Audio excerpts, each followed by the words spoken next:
You are listening to the FCF Leadership Podcast. This podcast has been created to help you connect and achieve your destiny as a leader. For more information, visit our website at fcf.org. You talked about people who have flame out. Oh, yeah, the triggers. Yeah, triggers. What does that look like? And I know a lot of people in recovery hate that word. They hate triggers. They hate that word. Yeah. Why is that? I guess I've never met anybody that did. Okay, I know quite a few recovering drug and alcohol addicts. I would want to dig down on that with them. Okay. If that would be its own therapeutic process for them. They try to avoid using that word. I would be interested in knowing, because to me there's an energy pocket connected to that. There is a quote-unquote trauma energy pocket that somehow is connected there. Okay. I would wonder that. But what I would say is anybody who has dissonance, anybody who has a gap in who they present themselves to be and who they really are, that's where they need to know they're vulnerable. Okay. And so the assessment begins with, is there something in my life that is off? And even when I read the word and I'm talking about my experience, is there a dissonance or a gap there? He says that his joy is mine. Am I living in joy? He says that the peace of God that passes understanding keeps and guards my heart and mind. Is that my experience? If it's not my experience, I have dissonance, I have a gap, and I need to be asking myself, what's going on there? Now, the reason a lot of people don't do that is because they have a shame-based approach to themselves and their relationship with God. Right. So they already think they're a failure, and they're not enough. And so from that, they're like, I don't want to look at the gaps because the gaps tell me in confirmation of what a loser I am. Right. When in reality, the gap ought to show them, oh, look, the Holy Spirit wants to take you on a journey because you're enough. Right. He wants to take you into a healthy journey of healing. Oh, I so love that. whole piece of where are the gaps in your life? Is there something that you know that secretly is swirling on the inside? And it is the megaphone that Blaine talked about. It is the high energy thing that is unmanageable. So what are the unmanageables in your life? If there's something that you cannot manage well, and when an event happens, whether somebody says a thing, so as pastor, somebody leaves your church, somebody says something that's unjust or unfair of you, and what emotional impact does that have on you? And are you able to reset to healthy, normal? And if you're not, then you need to address that. That will be where the enemy creates his greatest destruction in your life. Right. So, like the whole armor of God study in Ephesians 6. Well, the weapon the enemy uses, the fiery dart, is actually a combustible arrow. That it's a specific weapon that was used in Roman battle. And that arrow is combustible so that as soon as it impacts, it goes into a fiery inflammation. Well, it's a metaphor of how the enemy works in your life. If you have anything that at a point of a trigger, at a point of an event, it inflames you, that is the enemy trying to find his weak points in your life to be able to take advantage. So be attuned to your emotions is what I would say. So that was the first question. What was the second one? Tools? Tools or resources to give people. Yeah. Well, I think what you want to do is know what's going on the inside. And truly, I've got a rough resource that needs to be redone, but it's free, and everybody loves free. Yeah. But if they go to point.info, this is our in-house internal website. It's not our front door website for foot traffic, but point.info has some workshops. One of the workshops is called The Science of Freedom. It's a 10-plus hour course with worksheets. And if a person will go through that, they will understand stuff about them that they've never understood of themselves. Well, I We know what are I'm doing that, yeah. Seriously. Oh my God, can't wait. That is so great. Yeah, we've actually had. I mean, we've got therapists in our church that are a part of our church, and I love that world. I love who they are. So I am a major proponent of great therapy. But we have had people who've gone through our course who've said that they have been in years of therapy, and the course has actually done more for them in understanding themselves than this is what one person said, all the years of therapy that they've had put together. So That's amazing. and that is. doesn't demean No, No. individual therapy at all, but yeah, it'd be good for them. Is there like some kind of online database that you would recommend people research a therapist? Like, how does one find a good therapist? Yeah, in their how town? do you find Now a good you guys therapist? are pressing on some bias of me. Well, that's good. I mean, Let's hear your bias. because I've gone to a counselor, I've never gone to a therapist. Yeah. And there is a distinct difference between the two. Okay, so, gosh, I'm about to offend some of your listeners, perhaps. I do it every time we do this, so it's kind of become a habit. When they So- hear the name Whitney, they're like, "Oh, great."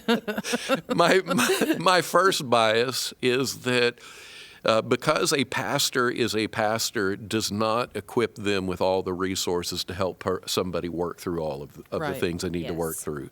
So the first acknowledgement is that the title pastor does not mean that the anointing on your life transcends all of the skills that a true, healthy, equipped therapist would be able to bring. So I do have a distinction there. I also would say that now that I have been embedded, I am not a therapist and I'm not a psychologist. I am a pastor who actually has studied some things, and so I now gone through a certification program in sexual addiction recovery, which makes me a multiple addiction professional as well. So I'm not a therapist.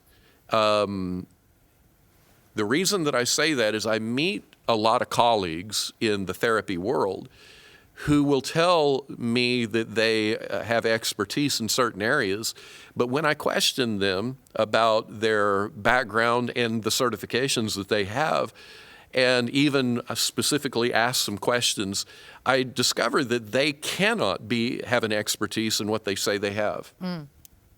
So, gosh, I got to be honest. There's therapists that I meet that I'm like, you're a strange agent, man. You are a strange agent, and I just don't. I couldn't go and be completely open because Express your there's vulnerabilities. because I'm going to need to respect them. So when people ask me how to go about finding a therapist, I'm telling you what I think in my bias how to go about it. And that is, I first would want to know what is the certifications that they have in dealing with trauma. Because the model I just went through with you, because trauma is fundamental to a human experience just because of Adam's sin. I want to know what their background is with trauma recovery. And so I'm going to look for things like, even though a person's not struggling with sexual addiction, because it's the most ardent desire template, it's the most compulsive thing that a person can do, then if somebody's trained in sexual addiction recovery, they're going to help somebody real well in their anxiety because you have to deal with the anxiety to overcome addiction. They're going to be able to help with depression because you have to be able to deal with the depression and the roots behind it to be able to recover from addiction. So I'm going to look for what's called a certification at the end of their name that is CSAT. CSAT. C is for certification. SAT is sexual addiction therapist. So I'm going to look for that certification. If at the end of that there is a dash and an S, that means they're a supervisor of other people who are certified, which puts them at a whole nother level and says that they have a ton of experience under it. I'm going to look, and this is going to move into areas that, somebody who knows about EMDR and brain spotting, they may think that it's weird treatment, but there's enough scientific research behind it, I believe in it deeply, that if somebody's trained in EMDR, which has to do with biomechanics and how your brain sees movement, and as it does, the limbic brain opens up and you can begin to reprocess traumatic memories. Brain spotting is an offshoot of EMDR, and so it's all working with the brain. And so if somebody is certified as an EMDR therapist, that's going to be another level of confidence. So that's, for me, if somebody's looking for a therapist, those would be the first two. If I'm looking at that, I'm probably going to hope that I can find somebody who is a Christian, who is highly experienced. But I will say that I'm not requiring them to be a Christian. I hope that they are. Sure.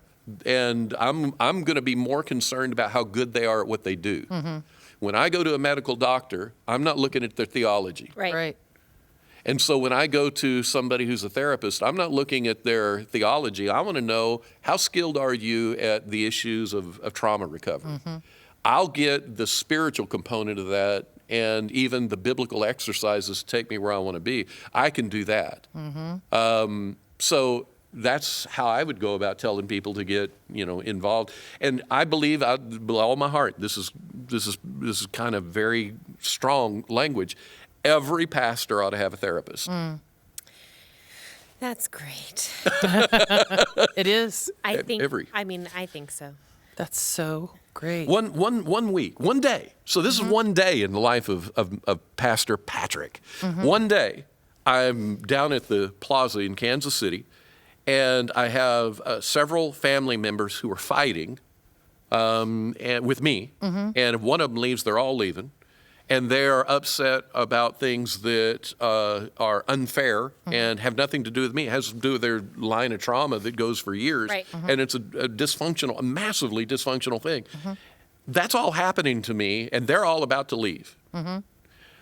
I go to a guy's house, independent of that, and he tells me for the first time in his entire life about a scenario where his his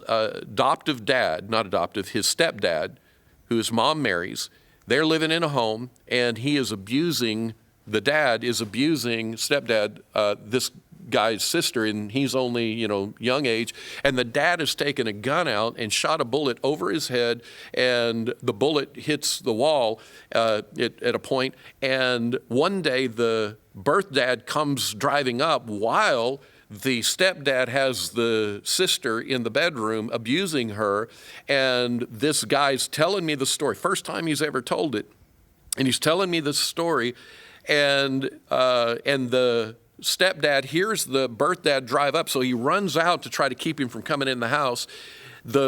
The guy, the son, is at the screen of his window in his bedroom, and he's pounding the window, yelling, trying to get his birth dad's attention. His birth dad doesn't see it and ends up driving off, and he sits there crying with no power, knowing what's happening to his sister. I walk out of his apartment when that's done, go sit in my car in a parking garage, and because I was so, trying to be so present, and I just didn't even know how to process that, I'm bawling. I'm just crying my eyes out. In that moment, as I'm crying, I get a phone call from somebody in our church who just got diagnosed with cancer, and they've got a month to live. Now tell me, what industry do you live in that you have that kind of stuff happen in one day? Right. And so any pastor needs to have a therapist to help unpack that, make sense of it, and to be told you're not crazy. Oh, that's so good.